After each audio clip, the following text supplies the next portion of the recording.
Black Thumb Society, Chapter 1.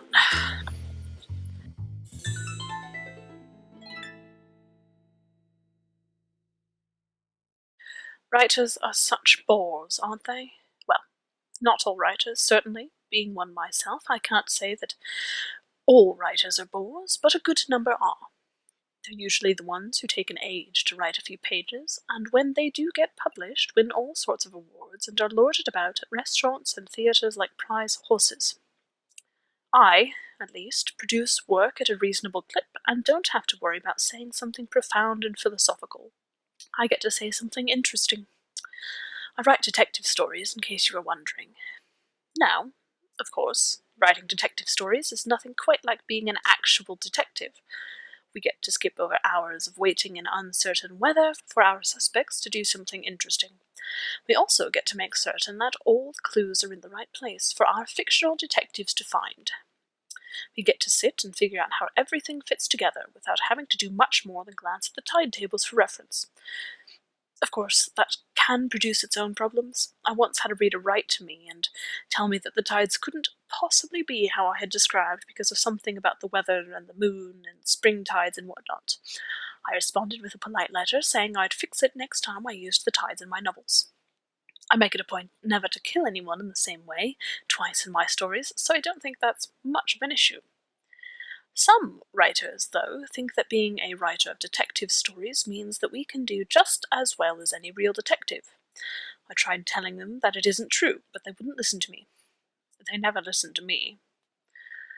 Anyways, it was a Wednesday afternoon at the Scribe's house. It was adjacent to a club, but since I'm a woman and the others are too, well, I don't know the precise word exactly, to put up with any of the normal club nonsense, like no talking, we went to the Scribe's house instead. We had every comfort you could want. Fireplaces in every room, a library of books, a kitchen complete with angry cook, a doorman who served as our butler and gentleman's gentleman, and a general dog's body for odd jobs that none of us could figure out how to do. You'd be surprised how many of us tried to do things we had no business doing, like electrical work. We had a whole week when the electrics went out, but honestly that wasn't Rome's fault. Anyone else would have been electrocuted. Loads of writers practically live at the Scribe's house. It requires a membership, but people are always bringing guests, and once a guest shows up, it's difficult to throw them out. However, there are only 4 detective writers that attend there on Wednesday afternoons. Rome Seville, Cassidy Jones, Dr. Howard Graustock, and myself. We call ourselves the Black Thumb Society.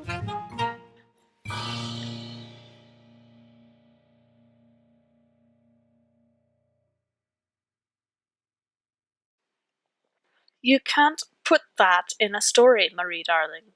Rome waved his pen at me. I was tempted to pluck it from his hands and throw it at him, but I didn't. Some people have restraint. Why not? What's wrong with talking about the decomposition of my body? I snapped.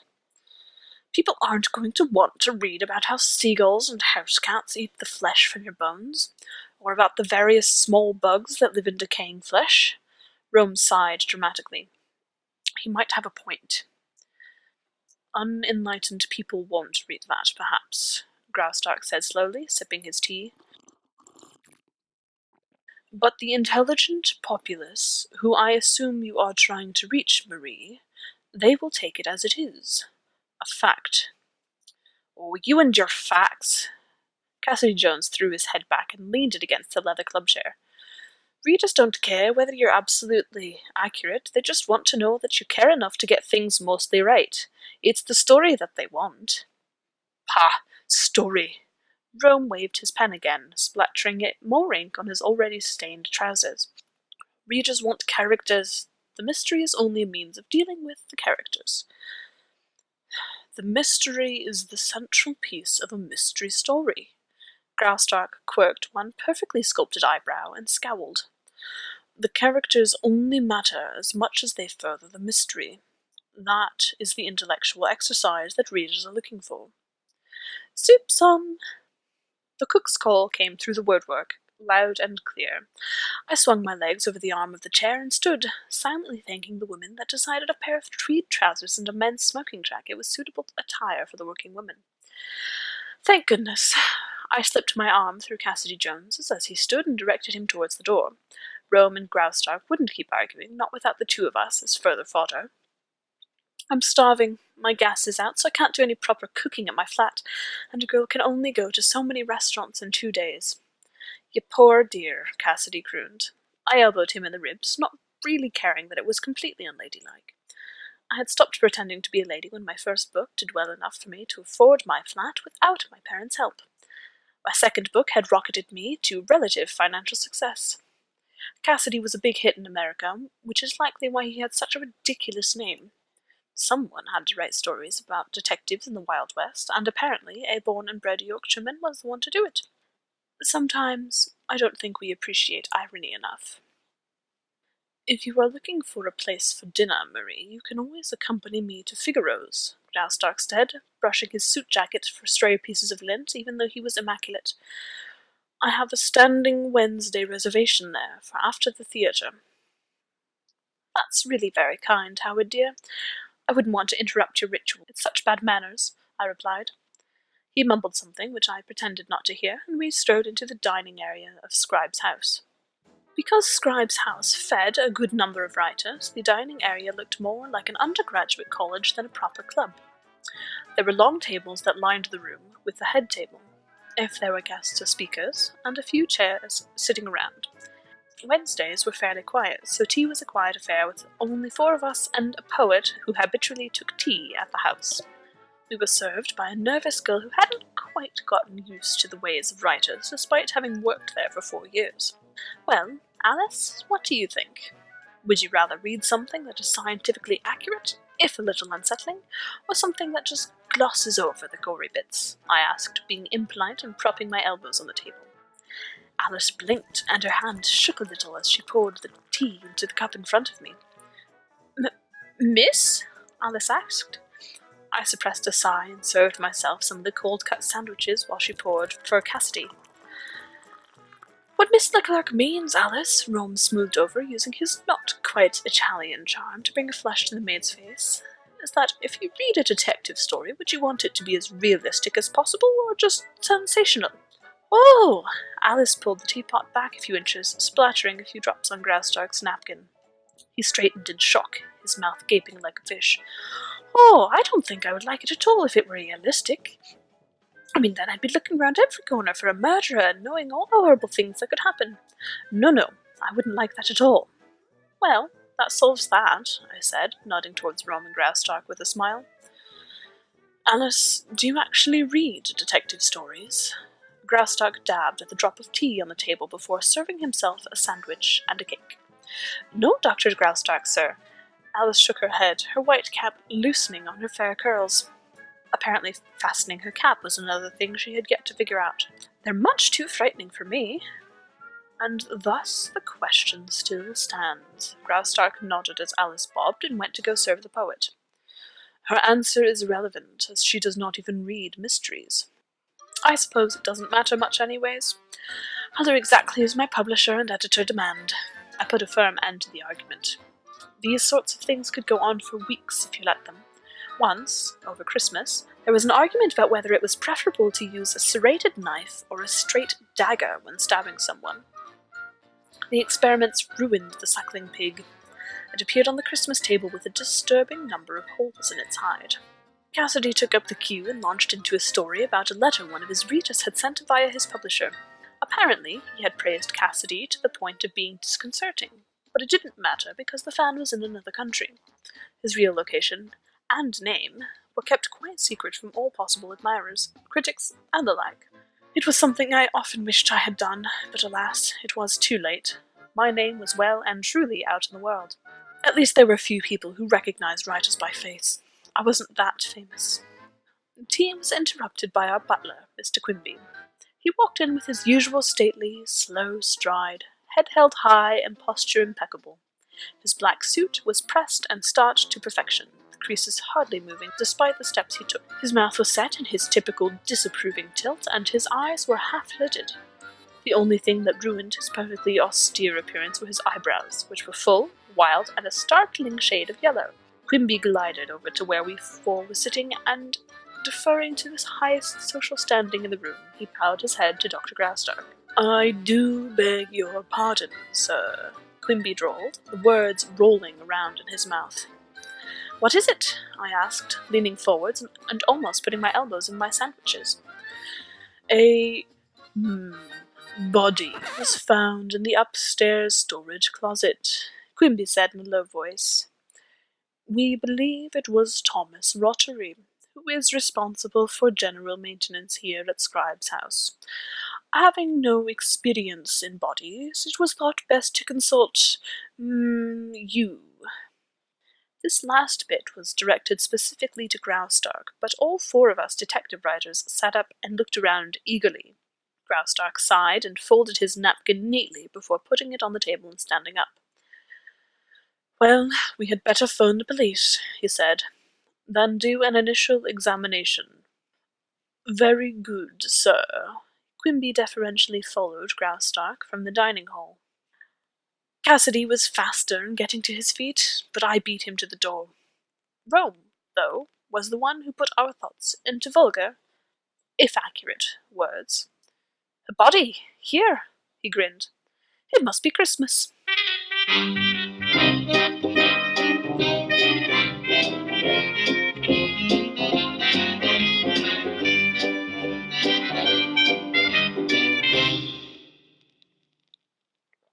I will admit to being nosy. I practically leaned over Graustark's shoulder as he rang the police. He, dear man, didn't push me away, though Rome and Cassidy, who were both standing very close as well, did receive annoyed looks. Dr. Howard Graustark here. Yes, calling from Scribe's house. That's right.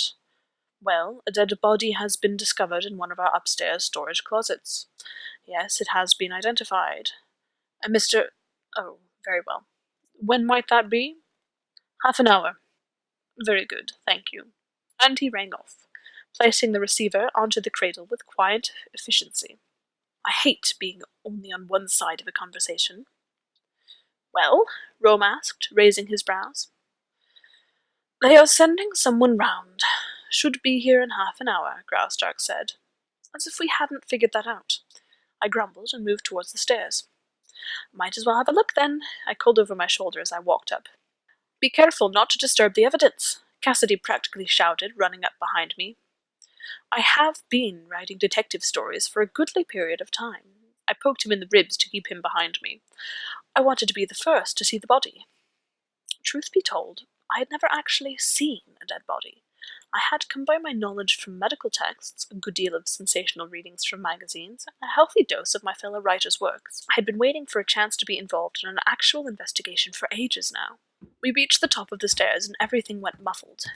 The thick carpets of Scribe's house were picked especially for their plush, sound-dampening quality. It's amazing how many writers demand absolute silence when working. It's also amazing how loud writers can be when not working. I felt like I was creeping up on some child sneaking cakes when it was past her bedtime. The storage cupboard door was standing slightly ajar, leaving enough of a gap for me to see that there was definitely someone in the room, lying over a collection of buckets and mops and other cleaning supplies. Well, I say lying, but what it really looked like was Thomas Rottery had stood near the window before staggering forwards, slipping sideways, and falling on top of the buckets and mops and things. His arm was cast dramatically over his head, and his legs were splayed on the floor. Are bodies meant to look so vaudeville? I asked, turning to Cassidy, who stood beside me. He had his hands folded across his chest and was looking quizzically at the body, mouth gaping slightly. It does look as though he's come out of a rather bad play, doesn't he? You know, the ones where the detective has clues practically waved beneath his nose, along with every attractive woman in the show. This delightful piece of dialogue came from Rome, who was peering over my shoulder. What do you think, Howard? I stepped back so Graustark could have his chance at a look. None of us dared to actually open the door any farther, or poke our heads over the threshold. I think, in all of our books, someone had been ribbed for ruining evidence at least twice. Graustark waited a beat until both Rome and Cassidy also stepped back before having his look.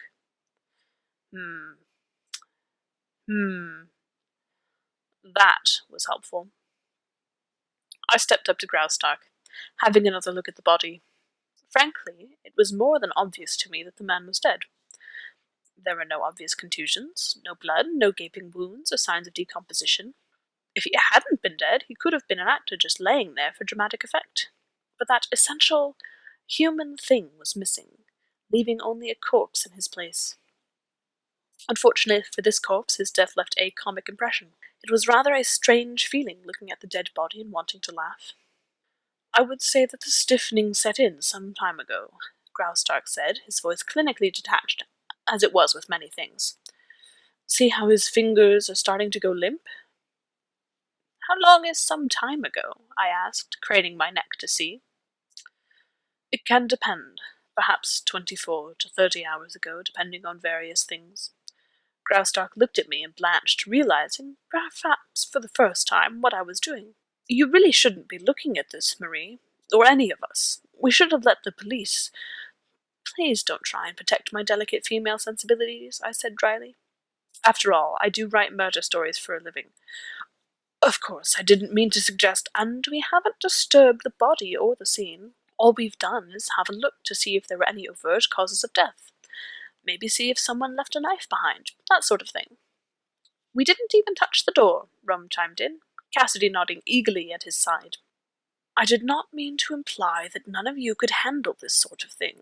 Graustark straightened up, his authority obvious. It has been some time, yes, but I have worked with the dead before. I am aware of police procedures, and please spare us more police coroner stories.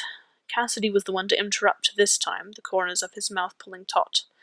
We all know that you spent the formative years of your career in the depths of the police morgue dealing with suicides and murders and accidental deaths. We don't need a reminder on how police procedure works. Cassidy! Now, I was usually the first to quietly dismiss Graustark when he got to be too pedantic, but there were lines of human decency that one had to maintain, and these writers often pushed those boundaries. They called women catty. I have never seen women behave in quite the way writers behave to one another. There must be something about professional pride when you're making up a good deal of what you write. Either that, or writers are just catty by nature. I do my best to stop it, but one can only play nursemaid for so long. Where would you be without Howard's help on your last book, Now that we have a real body, there's no need to be jealous. Jealous? Cassidy spluttered, eyes bugging out at me. I lifted my chin and raised my eyebrows. He didn't take the hint. Why would I be jealous? I don't need help to put my books together. If you want to take advantage of a man's experience using whatever feminine wiles are at your disposal, that's your prerogative. Leave me out of your fantasies. The temperature in the hallways seemed to drop suddenly. Graustark and Rome took subtle but firm steps away from Cassidy. Even Cassidy seemed to regret his words. His face became an ashy sort of grey. The men weren't often dumb enough to bring up my being female in any sort of negative light, but it did happen occasionally. This was not a profession where women thrived, but I had clawed my way into a position of success. The rest of the world noted that with something akin to scorn or disdain. None of the Black Thumb Society was stupid enough to do that. Except when they were. I'm sorry, Marie, Dr. Graustark? Dr. Howard Graustark? The man who successfully diffused the situation, that is, he saved Cassidy before one of us killed him, was being trailed by two rather despondent-looking uniformed policemen. The man was obviously a plainclothes detective, one who had earned his position by skills or favors. He was average-looking in every respect except for the look in his eyes that said he'd rather seen too much. I would put him about 50 years of age. Graustark turned and fixed the detective with a firm, uncompromising look. Yes? He asked slowly. Detective Yorick Renfrew. He held out his hand, which Graustark took with a look of disdain. Yorick? I couldn't help my curiosity. The detective gave me a long look before smiling and nodding. My father had an unfortunate affection for Shakespeare. Good answer. I smiled in return. We received a call regarding a body. Detective Renfrew looked around the hallway. Rome pointed at the slightly ajar door to the storage cupboard. Thomas Rottery, Graustark said, the house's maintenance man. The two constables went to work, carefully pushing the door open and taking dutiful documentation of the scene. I was torn. Should I watch the scene documented or have further conversation with Detective Renfrew? Our coroner is on the way, Renfrew said, but I have heard of your previous career. I should like your opinion. I left giving opinions to the police when I left my job as a police coroner, Graustark said flatly. I have neither the tools nor the qualifications to form an opinion. Surely you can think of something. I've read your books. Renfrew looked hopeful, but that was about the surest way to get Graustark to shut down. Dr. Howard Graustark was not one to give in to pleading, whining, stubborn persistence, wheedling, begging, questioning, or hopeful looks. If you had the right to question him, you could do so. Otherwise, he would prefer you left him in peace. Rome, on the other hand, was happy to oblige. Well, we didn't see any obvious signs of a struggle or death. Could be a heart attack, accidental perhaps. Renfrew, it seemed, was also very good at the disdainful look. I have also heard of you and read your books. Rome Saville, isn't it? Indeed. Rome threw out his hand with a cheeky smile. Cassidy shot him an alarmed look. Obviously, Cassidy hadn't recovered from his earlier brush with death. Wise man. I've been studying police methodology for... And you must be Cassidy Jones. I hear you do very well in America. I try. Cassidy gave a shaky smile and edged slightly away from the group. Renfrew turned his attention back to me, smiling at me with more kindness and affection than his previous looks. And you must be Marie Leclerc. I must say, it is a surprise to find you in this company. Dr. Graustark I can understand, but these others... I realized what he was doing seconds after I started answering. He was distracting us from the constables processing and securing the scene. Very clever, that one. Play on the egos of us writers. Get us to turn on one another, blush about our success. Meanwhile, the important things were happening behind us. They're a good sort, if you can get to them after they've been fed.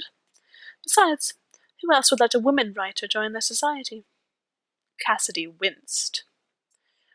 Ah, yes, what was it? Black Thumb Society? Renfrew raised his brows, and put his hands in his pockets. A casual stance. Firm. Comes from our mutual inability to grow anything or keep anything green alive. We figure it's on account of our tendencies to spend many hours working with ink and in libraries with little to no lighting at odd hours of the day. Black Thumb Society was far more appealing than Plant Murder Society. That and most of the other names weren't allowed to be printed on the register, I explained with a shrug. It was a true story, more or less. I see. Well, what can you tell me about this Thomas Rottery? The question was no longer directed at one person, but at the group as a whole. As one, though, we all turned to Rome. Rottery was a good sort, Rome nodded. He didn't mind fixing things at odd hours. He didn't seem to have much of a home life. I think he lived here most of the time. You had much contact with him? Well, Rome hunched his shoulders, going slightly red. I have a notorious history with trying to fix things. I don't break them, per se, but when I try to fix what's already broken, it just gets worse, Graustark supplied. All right. Did Rottery have any problems with anyone in the house? Renfrew asked, as though he were just mildly curious, not actually interested. If I had been writing him, he would have been dutifully taking down notes. He was probably one of those people that just remembered everything. You would have to ask Quimby, Cassidy said. Rottery didn't much talk with the writers. He said once that they were members and he shouldn't be talking with us. I think Rome was probably the one he had the most contact with. How many writers are members of Scribe's house? Renfrew glanced over his shoulder at the muttered grumblings of a constable. About 70, I said. Quimby has a register of members, but there are guests coming in and out all the time. You're asking questions like there's been a murder. I didn't see any obvious signs of violence. Do you think that we just like to be thorough, Miss Leclerc? Renfrew flashed one of those reassuring smiles that is meant to make people feel better, no matter the circumstances. It was a quintessentially British smile, one that tells you to go have a cup of tea and let other people do the worrying. I said, not believing him in the slightest. Maybe he was just buying time until the coroner arrived. Maybe he was indeed covering his bases. Maybe I'm just naturally suspicious. Before any of us could question the detective further, he pulled his hands from his pockets and nodded firmly. Well, if you will excuse me, I'll have to go supervise my constables, Renfrew said. we replied with the requisite polite farewells, and we were herded slowly towards the stairs. Renfrew watched us until we had started our descent. "What do you think?" Rome asked. "I think it's awfully suspicious," Cassidy said, some of his courage returning. "We won't know anything until the coroner does his examination." Graustark did his best to end this area of speculation. "Poor Thomas Rottery," I mused. "Someone needs to figure out what happened to him." Graustark laughed dryly. "And the police are not the ones to do that?" "Of course not." I waved my hand dismissively. "He worked and died in Scribe House. It's only fair that the scribes investigate his death." Black Thumb Society, written and narrated by E.G. Stone. All music and sound effects from epidemicsound.com.